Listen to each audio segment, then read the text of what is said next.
यार मैं senior vice president हूँ, मेरे साथ फोकल पर्सन है, मैं मरकजी सेक्रेटेरिएट में बैठा हूँ।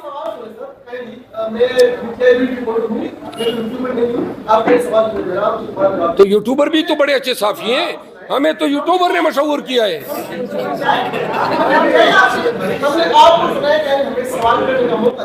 आप करें ना भाई, करें। हम किसकी बात करें? पीटीआई में तो 3 ग्रुप अलग किए और एक ग्रुप है इमरान खान का ग्रुप है, ये बाकी से। अब देखिए मोहतरम, मैंने इब्तिदा में एक्सप्लेन किया कि गौर साहब को पता नहीं था, हम आए और हमने लेटेस्ट आपको अपडेट किया। अब आप अगर आप ग्रुप बना रहे हैं, आपकी मर्जी है, आगे चले जी।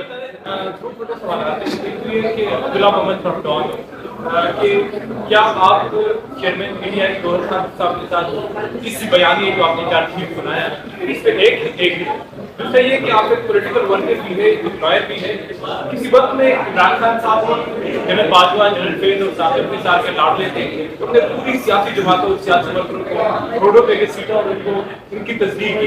आज नवाज शरीफ किसी और के लाडले हैं, तो आप समझते हैं कि पाकिस्तानी सियासतदानों को इस पे माफी मांगनी चाहिए? क्योंकि आपके ही बानी चेयरमैन कहते थे कि जनरल बाजवा एक जमहूरी जर्नैल है, तो क्या आप नहीं समझते कि एक कमजोर सीनियर लीडर की निशानी है तो एक जर्नैल को जमहूरी जर्नैल का खिताब देते हैं? वो जब उसको अच्छे जर्नैल का खिताब दे रहे था तो खान साहब जो हैं उनको इल्म नहीं था कि ये पीठ पीछे इसने खंजर हाथ में छुपाया हुआ है।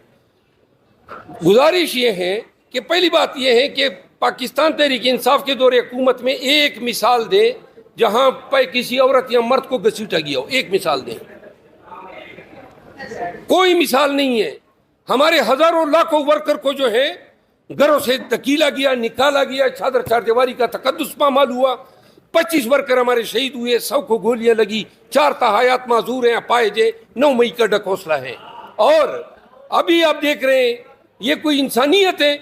ये चीना जब्ती, ये उम्मीदवारों का अगवा, ये कागजात नामजदगी लेकर जाना, ये खवातीन के साथ जो जमशेद दस्ती का वाक़या होता है, ये जो अमार फारूक का जो वक़ुआ होता है, जिले शाह का वाक़या होता है, वज़ीराबाद में खान पे गोलियां बरसाई जाती है, आज भी हमारे हज़ारों कारकुन नज़रबंद हैं। ऐसी मिसालें आपको किसी दौर में नहीं मिलेंगी। और अगर उनके साथ जो रवैया था वो भी बाजवा का था और उसने अपनी एक्सटेंशन हासिल कर ली तो और इन्होंने वोट भी दे दी।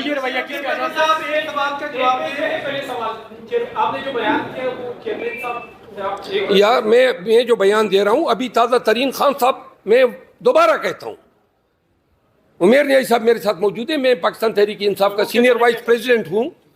मैं खान साहब के हिदायत के तहत फौरन बाकी आए हैं, लेकिन प्रेस कॉन्फ्रेंस हो चुकी थी, तो लिहाजा ये हमारा लेटेस्ट नैरेटिव है और इसी को आदमी समझा जाए। भगत साहब आप अकेले कायल कर दिया अपने चेयरमैन को कि वो भी सुप्रीम कोर्ट में अदम एतमाद करें। आप बाकी चीफ जस्टिस के ऊपर अदम एतमाद कर रहे हैं या पूरी सुप्रीम कोर्ट? आपने मेरी प्रेस कॉन्फ्रेंस सुन ली, एक बंदे का नाम लिया, एक का जिक्र हुआ। अगर आप इसको स्ट्रेच कर रहे हैं, आपकी मर्जी है। आप अपने चेयरमैन को क्यों नहीं कायल कर सके? चेयरमैन से अभी ताज़ा मुलाकात करके आए हैं और अभी तक जो है टिकट का मामला भी रहता है, क्योंकि दूसरी जो जमातें नूनी को वो टिकट। देखिए आपको मैं ये एक क्लियर कर दूं, आप क्यों मतलब ये मेरे और चेयरमैन साहब के बयान को आपस में जक्सटापोज कर रहे हैं। चेयरमैन साहब का बयान जब वो ये खान साहब के लेटेस्ट हिदायत हैं और ये हम आपके साथ शेयर कर रहे हैं। आपकी प्रेस कॉन्फ्रेंस से उमर न्याजी को उठा लिया गया, नीचे से यहाँ से उठ जाए।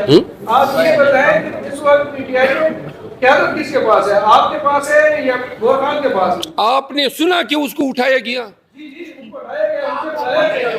हो सकता है वो किसी काम के। देखिए आप यार मेरी बात सुनो, ये कोई सवालात है, आप वो सवाल करें जो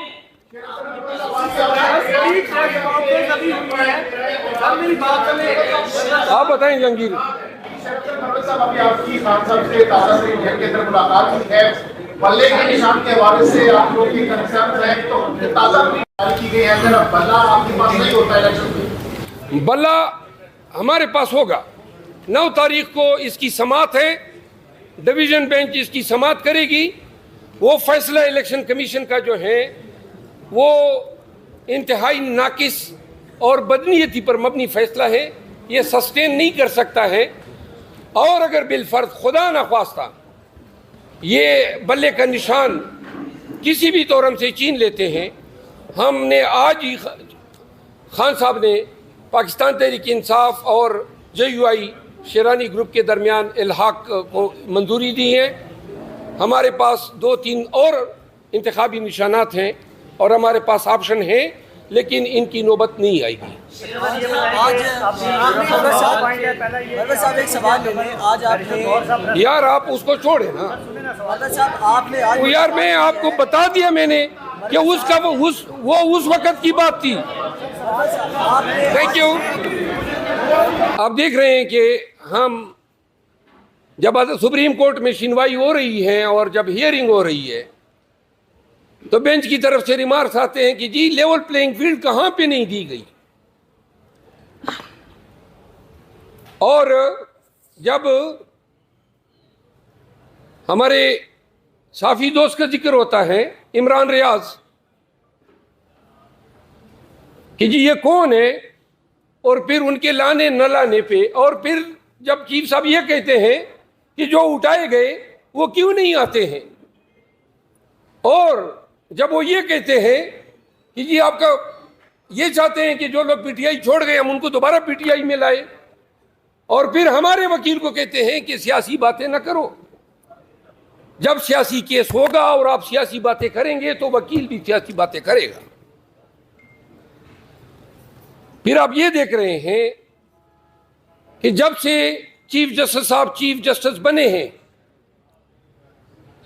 हमारा एक केस भी अभी तक उन्होंने खान साहब का जो साइफर केस में बेल हुई वो दूसरे बेंच ने की। 186A के तहत हमने दरख्वास्त दी है कि तमाम केसेस इस्लामाबाद की जुरिस्डिक्शन से किसी भी दूसरे हाई कोर्ट की जुरिस्डिक्शन में ट्रांसफर किए जाए। वो अभी तक नहीं लगा है, 5 महीने हो गए हैं, 6 महीने। फिर खान साहब का साइफर केस जो हमने क्वेश्चन मांगी थी वो केस अभी तक 3 माह या 2.5 माह हो गए, नहीं लगा है। फिर हमारी क्रिमिनल रिवीजन जो हाई कोर्ट ने खारिज की थी तोशाखाना केस में, जिनके 6 महीने लगभग होने के नहीं लगी हैं। खान साहब की डिस्क्वालिफिकेशन का केस नवाज शरीफ का तो लग गया, 7 ऑनरेबल जज साहिबान को बिठा के, तो खान साहब का क्यों नहीं लग सकता है? क्या चीज हम अरमाने हैं? क्यों हमें इक्वल ट्रीटमेंट नहीं दी जा रही है? आर्टिकल 25 आईन पाकिस्तान यही तो कहता है कि किसी बुनियाद पे तफरीक नहीं होगी, न जेंडर पे, न रिलीजन पे, न जबान पे, न नस्ल पे। ये तफरीक नहीं है तो क्या है? और आखिर में इस प्रेस कॉन्फ्रेंस का मतलब यह था कि हम पूरे मुल्क को और तमाम पाकिस्तानियों को यह बताना चाहते हैं कि Pakistan Tehreek Insaf, chief justice of Pakistan